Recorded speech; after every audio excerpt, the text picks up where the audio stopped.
In the first scene of the film, we see a girl waking up from sleep. She starts brushing her teeth, and we see that she is in some kind of cave. The cave is surrounded and hidden by foliage and trees. Then we see a plane landing near this place. The girl jumps up, grabs her weapon, and as a man exits the plane, she aims and shoots him. After the shot, the sniper keeps the shell casing. We switch to another scene where we see a man waking up from a nightmare. He takes his car keys and drives to the beach. He sits by the sea and watches the sunrise. The protagonist opens a notebook and starts writing something. After he finishes, we can tell from his face that something is troubling and worrying him. He looks depressed. A dog runs up to him. They play for a short while, and the dog runs back to its owner. He receives a notification on his phone with some kind of report. In the next scene, our protagonist drives to a Marine Corps base, enters an office, and is greeted by a woman he doesn't know. As we find out later, her name is Bartholomew. From their dialogue, it becomes clear that the man failed a psychiatric assessment. Later, the woman asks if he has any close relatives, to which he replies no. The protagonist introduces himself, and we learn his name is Levi. Bartholomew asks why Levi didn't go through another medical evaluation or appeal it. He replies that he doesn't see the point. The woman asks him what would happen if she gave him a reason. Then we are taken to Lithuania. We see a girl with flowers walking through a cemetery. She approaches her father, who is sitting near a grave playing the accordion. The girl lays flowers on her mother's grave, and we recognize her as the killer from the first scene of the film. Her father asks her to give him her shame, and she gives him the shell casing from her last shot. We learn that each kill is becoming more and more difficult for the girl. Her father suggests she stay in Lithuania for at least a couple of weeks. She replies that she needs to fly to Rubinovich in Moscow, and most likely she will have to lay low for a year, maybe more. From their dialogue, we learn that her father has cancer, and on February 14th, he wants to commit suicide and lie in the grave next to his wife. After this, we are taken to September. We see our protagonist lying with an IV on board a helicopter. He opens his eyes and disconnects it. A military woman enters and demands he hand over all his gadgets. She informs him that he is expected tomorrow at 1600 hours. She hands him a box and tells him to open it when they land. The man asks where they are, and the woman tells him she is not authorized to answer. Then Levi jumps out of the helicopter and opens his parachute. We see short shots of his journey through cliffs, mountains, and forests. As soon as Levi reaches the designated secret area, he is met by Jasper de Drake, a Marine Special Forces soldier, who asks to be called JD. Levi introduces himself and says he is a former U.S. Marine. It turns out JD has been completely alone for a whole year, and his shift ends at midnight when Levi is to replace him. We find out that Levi's task is to patrol the western slope every day and check the ammo supply, the integrity of the fences, and the hanging mines. There's no cell service here, and in case of any situation, there's an emergency button. Then JD explains that there is an air raid siren on the tower. If all camouflage systems fail or someone invades the gorge, a certain stray dog protocol will automatically activate. If Levi hears the siren, he must run. Levi asks about his duties, aside from keeping everything secret. JD replies that he must not let those in the gorge get out. Levi doesn't understand what he's talking about, and JD throws a smoke grenade into the gorge.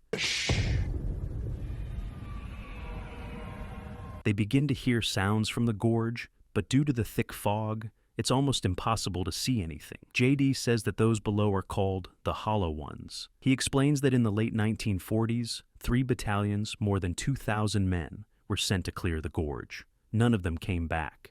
Since then, they've switched to a containment tactic. Levi asks what JD himself thinks about it. JD replies that he believes the gorge is the gateway to hell, and they are the gatekeepers. Then we see a day where Levi is already in the tower, having dinner, washing dishes, and drinking alcohol from a moonshine still. Levi makes more entries in his notebook and then goes to sleep. Meanwhile, JD fires a signal flare and is picked up by a helicopter. The soldier contacts Bartholomew and reports that the job is done. Thank you for your service. October is passing, and we see Levi carrying out his daily tasks. Later, he makes a communication checks, as required every 30 days. He receives confirmation that the check-in is complete, but Levi asks them to wait, saying he has a question. He is told again that the check-in is complete, and the line is disconnected. After the call, Levi glances at a bookshelf, looking for something to read, but notices writing on the wall behind it. he moves the shelf and finds quotes left by his predecessors. He steps out onto the observation deck and looks through binoculars at the opposite tower. There, he sees the girl we know as the killer. We can conclude that she chose to lay low by taking this post. In the next scene, it's nighttime. A heavy rain falls, thunder rumbles. Levi is asleep, but wakes up from the thunder, startled. He grabs his rifle, but accidentally knocks over a glass next to his mattress, injuring his foot. He sits by the window to remove the glass shards, then grabs his binoculars and sees the female sniper at her table, lit by candlelight. She blows out the candles. The first November episode begins with the girl in the neighboring tower celebrating her birthday. She sits with a slice of cake and a lit candle, sings a song, and drinks champagne. She looks through her binoculars at Levi and sees him on his observation deck, writing in his notebook. She writes something on a marker board, steps onto her deck, fires a pistol into the air, and shows Levi her message asking his name. Levi responds on his own board that all contact is forbidden. Mark's woman is surprised and writes that her name is Drasa, it's her birthday, and she's going to do whatever she wants. Levi introduces himself and proposes a toast to her birthday, pouring himself some moonshine. He raises his mug, and Drasa raises her champagne bottle. Drasa turns on a record player with a vinyl disc and grabs another bottle. She writes a message asking Levi to show how he dances. Levi replies that he's a bad dancer. Drasa asks what he's good at. Levi writes that he's a pretty good shot. Drasa asks how good. Levi goes inside the tower. Meanwhile, Drasa fires her rifle at his mug of moonshine. He is surprised. In response, Levi shoots her champagne bottle. Drasa claps and places a bottle on her head for Levi to shoot, but she suddenly turns off the music and gestures for Levi to look at the gorge. Levi looks down and quickly grabs his weapon. Through his scope, he sees human-like creatures. He opens fire, and Drasa joins in, taking up a Soviet machine gun. Later, Drasa hears a noise beneath her tower and realizes the creatures are probably right under her. She slowly steps back, but a clawed hand reaches for her. She manages to shoot the creature, looks down, and sees that the monsters are climbing up her side of the gorge. She begins shooting at them with her pistol. Levi helps, firing from his tower. A mine below explodes as a hollow man falls onto it. Levi grabs another weapon and continues firing. The next morning, we see Levi keeping watch over the gorge as Drasa treats her shoulder wound. Later, she writes to Levi on her marker board that it was the best birthday of her life. Levi laughs in response. That day, we see the protagonist descending to replace the mines that exploded during the monster attack. At that moment, a drone rises from the gorge, watches Levi, and flies away. December begins. We see Drasa playing the piano. Suddenly, she steps onto the observation deck, looks through binoculars, and sees a Christmas tree by Levi's tower. He left a message for her. Merry Christmas, Drasa. Overjoyed, she laughs and twirls in the light snowfall. In the following scenes, we get quick glimpses of their shared time. The two make snowmen of each other. Using their marker boards and binoculars, they play a game of chess. Each builds a makeshift drum kit from pots, buckets, and metal plates, and they play music for one another simultaneously. Now, it's February. Late at night, Levi wakes up when a sudden gust of wind opens the doors. He closes the glass doors and leans his hand against them with a note of sadness. During the day, Levi goes on patrol but doesn't see Drasa on the other side of the gorge. In the next scene, we see Levi making notes in his notebook. The next shot shows Drasa lighting a candle and tearfully looking at a photo of her and her father. Levi sees this and writes to her, asking why she didn't go on patrol today and if something happened. Drasa replies that she had a hard day and that she wishes Levi had been there with her. In the next scene, Levi wakes up at night and reads a quote written on the wall. Only those who go too far can discover how far they can go. During the day, Levi uses improvised materials to make a rope to cross over to Drasa's side. Drasa sees this and can't believe he's actually going to do it. He picks flowers and crosses to Drasa's side using the rope, attaching himself with a harness. After he makes it across, they finally speak in person for the first time. Drasa tells him she made rabbit pie for him. He replies that he'd like to take a shower. In the shower, Levi notices that Drasa left clothes hanging on a line to dry. He has to run naked to grab them. Drasa sees this scene on the surveillance monitors and smiles. Over dinner, they talk and try to figure out where they actually are. From their conversation, we understand that they were sedated in the helicopter so they wouldn't know their location.